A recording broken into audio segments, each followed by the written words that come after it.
Léon le lézard et Zoé le zèbre vivaient dans une joyeuse clairière.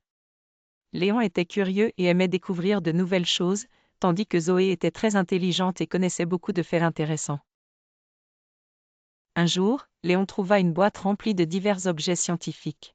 « Zoé, qu'est-ce que c'est » demanda-t-il en ouvrant la boîte. Zoé sourit et répondit, « C'est une boîte à merveilles. Allons explorer. » D'abord, ils trouvèrent une loupe. Zoé expliqua, « Une loupe rend les choses plus grandes. Regarde ces fourmis, elles ont 6 pattes et 2 antennes. » Léon était émerveillé. Ensuite, ils découvrirent un aimant. Zoé montra comment il attirait les objets métalliques. Les aimants ont un champ magnétique invisible qui attire le fer, le nickel et le cobalt, expliqua-t-elle. Léon était fasciné par la façon dont les trombones sautaient vers l'aimant. Puis, ils sortirent un globe terrestre. Zoé tourna le globe et dit, « Voici la Terre. Elle tourne autour du Soleil.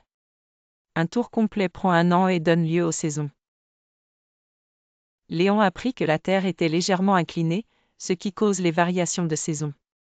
Après cela, ils trouvèrent un stéthoscope. Zoé l'utilisa pour écouter le cœur de Léon. « Le cœur est un muscle qui pompe le sang dans tout ton corps, » expliqua-t-elle. Léon put entendre son propre cœur battre, boum boum, boum boum. Ensuite, ils découvrirent des tubes à essai. Zoé mélangea des liquides colorés. La chimie est l'étude des substances et de leurs réactions. Regarde comment ces liquides changent de couleur. Léon était stupéfait par la réaction chimique. Enfin, ils trouvèrent un petit télescope. Zoé pointa vers le ciel.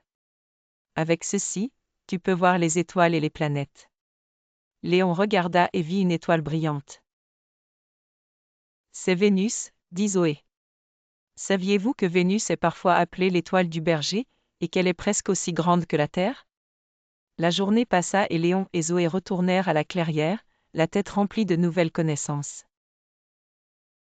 Ils se promirent d'explorer encore plus la boîte à merveilles le lendemain.